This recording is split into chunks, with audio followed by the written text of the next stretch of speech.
Good morning students, today's class for class 10th chapter हम 7 कर रहे हैं कोऑर्डिनेट ज्योमेट्री और एक्सरसाइज 7.1 हमने करी है। इससे पहले 2 वीडियोस अपलोड हो चुकी हैं 7.1 की, और आज जो हम करेंगे in this video we will do question number 5th and 6th and later on 7, 8, 9, 10। ठीक, तो क्या है ये क्वेश्चन? एक क्लास है, क्लासरूम में 4 फ्रेंड्स हैं A B C D, इस तरीके से बैठे हुए हैं। 2 फ्रेंड ऊपर से आ रही हैं, चंपा एंड चमेली। चंपा ने कहा कि आई थिंक सो ये जो स्टूडेंट्स चारों बैठे हुए हैं they are in square shape. तो चमेली डिसएग्री है कि चमेली कहती कि नहीं, मैं नहीं मानती। तो फिर हम इसको डिस्टेंस फॉर्मूला से या दूरी सूत्र से प्रूव करेंगे कि क्या ये वाकई में स्क्वायर है या नहीं है। अब ए के कोऑर्डिनेट्स अगर आप यहाँ देखो, ग्राफ आपकी बुक में बना हुआ है, मैंने एक थोड़ा सा उसकी रेप्लिका ली।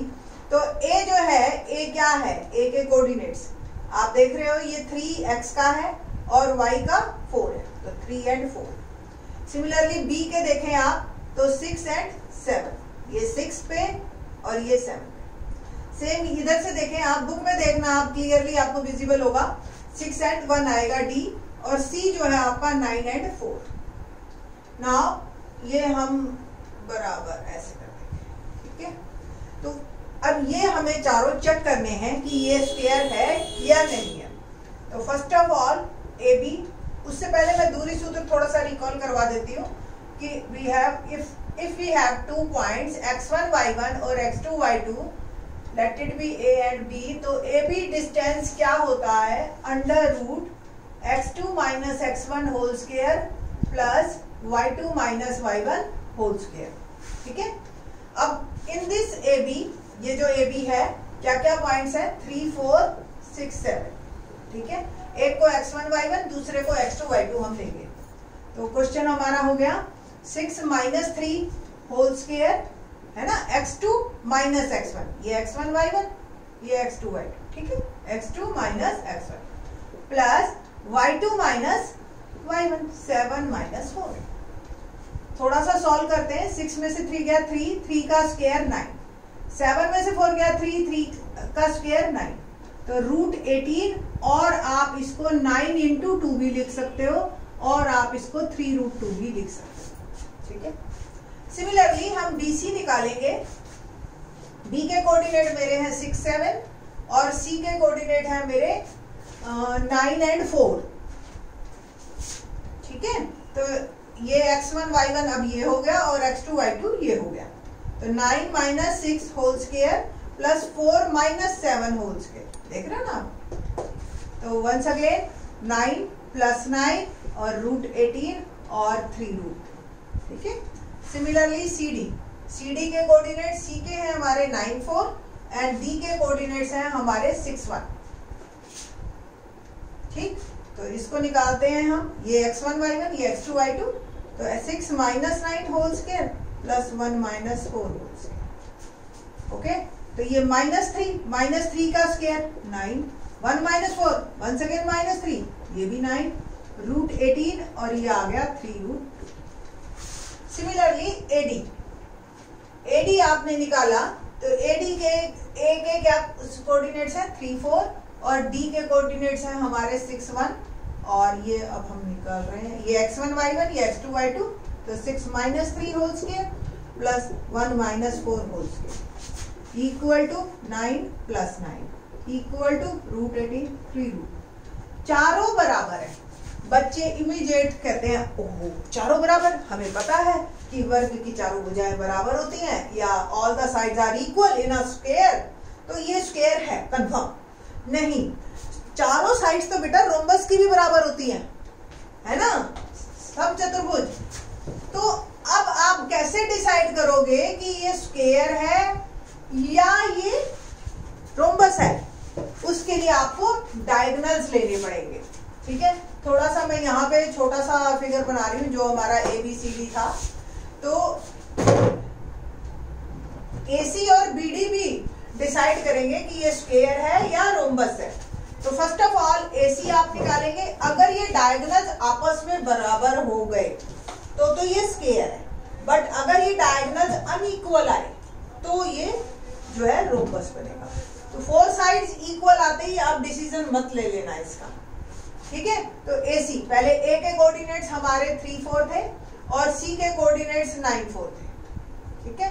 तो ये हम लेते हैं 9 - 3 whole square x1 y1 x2 y2 4 - 4 whole square it will become 6 का स्क्वायर 36 और ये आ गया 0, तो √36 और ये आ गया 6, डायगोनल आपका आ गया 6। सिमिलरली BD निकालेंगे। B के कोऑर्डिनेट्स हमारे थे 6, 7 और D के कोऑर्डिनेट्स थे हमारे 6, 1। तो आप देखते हैं 6 - 6 whole square plus 1 - 7 whole square, तो ये 0 और -6 का स्क्वायर क्या आएगा 36, √36 और ये आ गया 6। तो व्हाट डज इट मीन्स, क्या पूरा ओवरऑल डिसीजन निकला AB equal to BC, BC equal to CD equal to AD। ये चारों तो हैं हमारे बराबर और AC और BD आपस में बराबर, ठीक है। All sides are equal and diagonals are also equal.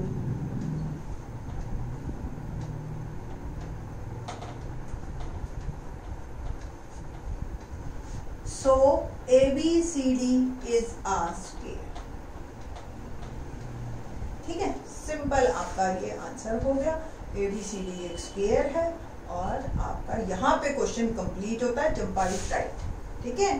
तो अब आप देखिए कि हिंदी में इसी लाइन को क्या लिखोगे आप, ये लिखने के बाद बस कि सारी भुजाएं बराबर है, विकर्ण भी बराबर है, अतः ये एक वर्ग, ठीक है। तो ये आप लिख लेंगे। क्वेश्चन नंबर 6 करते हैं। क्वेश्चन नंबर 6 देखते हैं क्या है, name the type of quadrilateral. इसके बारे में पहले मैं बात करूंगी, फिर उसके बाद ही क्वेश्चन शुरू करेंगे। हिंदी में बस ये है कि किस तरह की चतुर्भुज है ये, ठीक है। तो ये जो क्वेश्चन है, सबसे पहले आपको इस तरीके के ये 3 पार्ट दिख रहे हैं। 5वें का भी सेम ऐसा ही था, आपको 4 कोऑर्डिनेट दे रखे थे और आपको ये बताना था। तो सबसे पहले आपको ये क्लियर होना चाहिए कि जो 4 कोऑर्डिनेट मुझे दे रखे हैं, अगर अपोजिट साइड्स बराबर आती हैं, AB CD के बराबर और ABC AD के बराबर, अगर अपोजिट साइड्स बराबर आती हैं सिर्फ, तो वो पैरेललोग्राम है, ठीक है। ठीक। अब पैरेललोग्राम के भी आगे 3 पार्ट हो जाते हैं कि अलग कुछ आपको एडिशन मिलता जाता है, तो आपकी ये पैरेललोग्राम ही कुछ एक्स्ट्रा बनता जाएगा, ठीक है। अब अगर अपोजिट साइड बराबर है, ठीक, तो आपको ये भी क्लियर है कि या तो वो रेक्टेंगल होगा या वो पैरेललोग्राम होगा, ठीक है। अब रेक्टेंगल पैरेललोग्राम है और डायगोनल्स बराबर हो गए। अगर AC बराबर BD हो गया, ये तो बराबर है ही है, ठीक है, और AC और BD भी बराबर हो गए, तो ये रेक्टेंगल हो गया। क्या हो गया? रेक्टेंगल, ठीक है। अगर ये बराबर नहीं है तो ये फिर पैरेललोग्राम ही है। तो निकालनी सारी है आपको, किसी भी क्वेश्चन में ये नहीं है कि आप छूट जाओगे कि 2 से ही निकाल के काम चल गया। अब अगर सपोज ये चारों बराबर हो गए, AB CD BC और AD, ठीक है, फिर जैसे पिछले क्वेश्चन में किया था, और AC और BD भी बराबर हो गए, ये चारों अलग, ये चारों अलग, ये आपस में बराबर नहीं होंगे बेटा, ये चारों अपने आप में बराबर हो गए, ये चारों, ये दोनों एक दूसरे के साथ, तो ये बन गया स्क्वायर। बट अगर ये चारों बराबर हैं और डायगोनल बराबर नहीं है, तो बन गया रोम्बस। आई थिंक सो आपको क्लियर हो गया होगा कि हमने अब कैसे डिसाइड करना है। निकालनी आपको हर पार्ट में 6 चीजें हैं। सपोज ऐसा भी हो सकता है कि चारों ही बराबर ना आए, फिर आप लिख देंगे ये सिंपल क्वाड्रिलेटरल है, ठीक है। थोड़ा सा मैं हिंदी टर्मिनोलॉजी बता देती हूँ। पैरेललोग्राम को हम समांतर चतुर्भुज कहते हैं, रेक्टेंगल को आयत कहते हैं, स्क्वायर को वर्ग कहते हैं और रोम्बस को समचतुर्भुज कहते हैं, ठीक है, और क्वाड्रिलेटरल को चतुर्भुज कहते हैं। बस इतना ही है हिंदी में, और कुछ बहुत बड़ी बात नहीं है। तो पहले को करने के लिए या मैं दूसरा आपको एक कर देती हूँ इन दिस वीडियो, बाकी के 2 पार्ट आई थिंक सो आप खुद करें इसको, ठीक है। तो लेट्स स्टार्ट सेकंड पार्ट। इसमें जो है मैं नेमिंग कर देती हूँ ABCD। तो A is -3 5, B is 3 1, C is 0 3 and D is -1 -2। AB निकालेंगे अब हम। AB क्या है देखो जी, -3 5 और B है।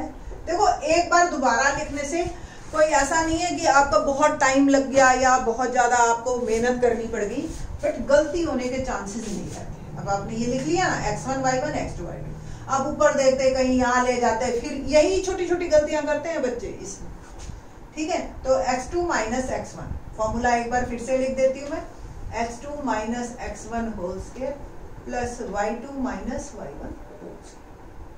तो 3 माइनस -3, ठीक है बेटा, स्क्वायर प्लस 1 - 5 होल स्क्वायर। तो 3 + 3 क्या हो गया 6, 6 का स्क्वायर क्या हो गया 36। ऐसे ही ये -4 का स्क्वायर 16, और 36 और 16 क्या बन गया आपका √52, ठीक है। बहुत ज्यादा है आपका, तो 2√13 भी आप लिख सकते हो। √52 को 2 × 2 × 13 है ना, ठीक है ना। BC क्या है आपका 3 1 और 0। देखते हैं ये x1 y1 ये x2 y2। तो 0 - 3 whole square plus 3 - 1 whole square क्या आ गया, ये 3 का स्क्वायर 9 और 3 - 1 का स्क्वायर 2, 2 का स्क्वायर 4 है ना। तो √13। अब ये देखो ये दोनों बराबर नहीं है, इट मीन्स या तो ये रेक्टेंगल बनेगा या पैरेललोग्राम बनेगा। ये तो मेरा पहले ही डिसाइड होगा, चारों बराबर आते तो कुछ और। CD C क्या है 0 3 और D क्या है -1 -2। लो जी, तो x2 - x1 -1 - 0 प्लस -4 - 3 क्या आएगा, 1 का स्क्वायर 1 और -4 - 3 यानी कि -7, -7 का स्क्वायर 49, ये हो गया √50। अब √50 को आप क्या लिख सकते हो, आप एज इट इज रहेगा, इसमें किसी का पेयर बन जाएगा। एक AD, अभी तक तीनों बराबर नहीं है। AD देखते हैं, A क्या है -3 5 और B क्या है हमारा -1 और -4। ये हो गया -3 -1 -3 प्लस -4 -5 -1 और +3, तो क्या आ गया -1 + 3 यानी कि 2, 2 का स्क्वायर 4, -4 -5 यानी कि -9 और -9 का स्क्वायर 81, √85। आप देखिए तो AB is not equal to BC is not equal to CD is not equal to AD। चारों बराबर नहीं है, तो ये एक क्वाड्रिलेटरल है। बस आपने यही लिख देना है और कुछ भी विकर्ण वगैरह निकालने की इसमें जरूरत नहीं है। डायगोनल्स पे हम बात नहीं करेंगे, ठीक है। तो इस तरीके से आप ये बाकी 2 पार्ट कीजिए। आई थिंक सो बहुत ही आसान है, थोड़ा सा लेंथी है बस, अदरवाइज इसमें मुश्किल नहीं आएगी आपको। बाकी के क्वेश्चंस नेक्स्ट वीडियो में। थैंक्स।